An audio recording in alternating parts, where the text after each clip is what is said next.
The Russia-Ukraine wars continue to escalate on day 17, with Ukrainian forces giving a tough fight, not ready to bow down.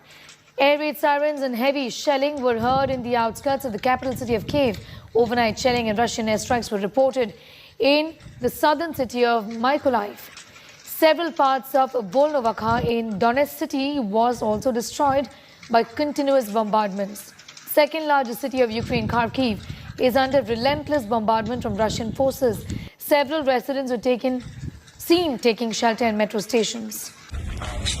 Ukrainian officials have said the mayor of the Melitopol city has been kidnapped after he refused to cooperate with the Russian military occupying the city. Ukrainian President Vladimir Zelensky has said the kidnapping of the mayor of Melitopol is a war crime and a crime against democracy, and that the actions of the Russian occupiers will be equated to those of ISIS terrorists. Сьогодні у Мелітополі окупанти захопили мера міста Івана Федорова. Мера, який мужньо захищає Україну та людей у своїй громаді. Очевидно, що це ознака слабкості. My colleagues are joining us on that big story. Olga is joining us from Lviv right now, and Gaurav Sawant continues to be with us from the capital city of Kyiv. First to you, Olga, do get us an update about the ground situation right now as far as Lviv is concerned. What about the kind of rescue work, the evacuation work that is being carried out to ensure that civilians are safe even as the bombardments continue? Well, Ukraine continues to coordinate and trying to organize humanitarian corridors as the Russian side, even when there are agreements, and in previous days when there were agreements, but they were starting once more shelling humanitarian corridors. Though some of them were successful, and for example, also Indian students were able to leave Sumy. Ukrainians are trying to leave small towns around Kyiv. So the main issue now for Ukraine is to organize humanitarian corridors so that people could be moved from those areas under heavy bombardment, heavy shelling, towards more peaceful places. I would say more peaceful because, well, I'm in Lviv, it's Western Ukraine, it's just 80 kilometers from the Polish border, but at the same time, just yesterday, we had also explosions in Western Ukraine, not in Lviv, but in other cities, Ivano-Frankivsk and Lutsk. So, like Western Ukraine, no more feels so much peace haven as it was previously, though. People are coming still here. Yesterday we had a press conference of the local government in Lviv, and they told that roughly 30,000 people every day, or even more, are coming through Lviv, just through Lviv. This is one of the regions in Western Ukraine. They could also go through Ternopil to the west. Some of them stay here. Some of them are going further to the west.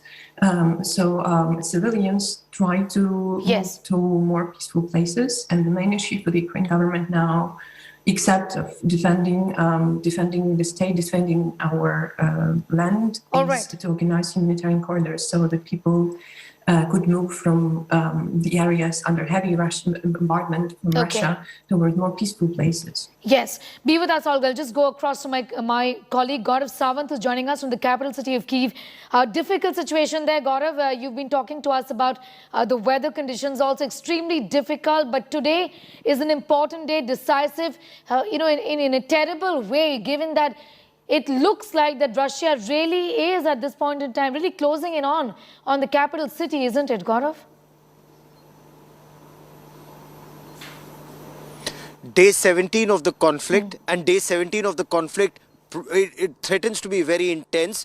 There were a series of bombings here in Kyiv where we are late last night. Multiple bombings were reported from different parts of the capital, and not just Kyiv, but surrounding areas, whether it's Irpin or Bucha or Brovary. India Today's teams have been reporting from ground zero in this sub-zero temperature. It's -5 even as we speak at this point of time. You have the Ukrainian security forces guarding their country and the Russians assaulting this area in sub-zero temperature. I mean, just look, the lake where we are right now, that lake is absolutely frozen.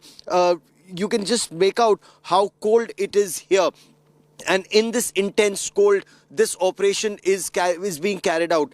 Bombings are being reported from Bucha and Irpin. Even as we speak, there have been a series of strikes. And this isn't restricted just to any one city or any one town or any one area. While Irpin, Bucha and Brovary are the access to Kyiv, there have been multiple blasts that have also been reported in Mykolaiv area. There have been blasts that are being reported in Kharkiv and in Zaporozhye. And this is an indication that the Russians have now mounted a multi-pronged offensive to capture and destroy pockets of resistance wherever they may find them, not just in Kyiv, but in Kharkiv, in Zaporozhye, in Dnipro. And these are very crucial military centers, infrastructure centers, the railway hubs.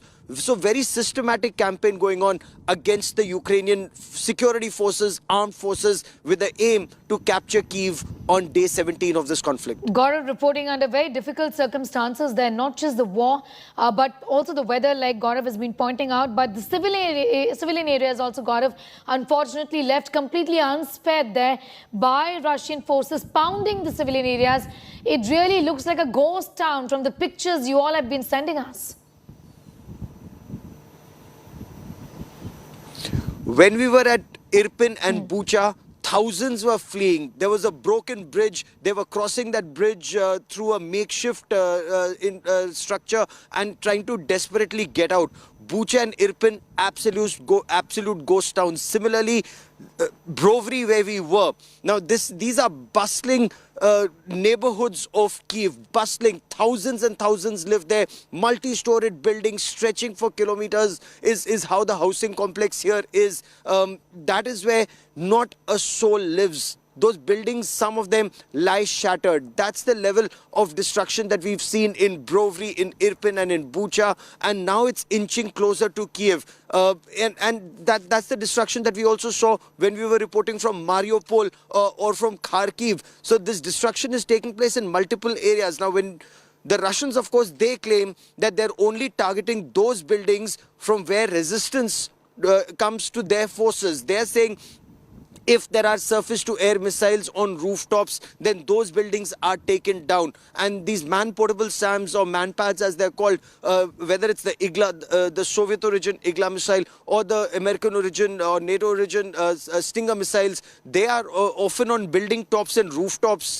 targeting helicopters and aircraft. Now, the Ukrainian armed forces claim that in the past 17 days, they've destroyed over 100 aircraft and attack and transport helicopters of the Russian forces. So Yes. this battle is only getting more intense as we see more air activity in these recent days.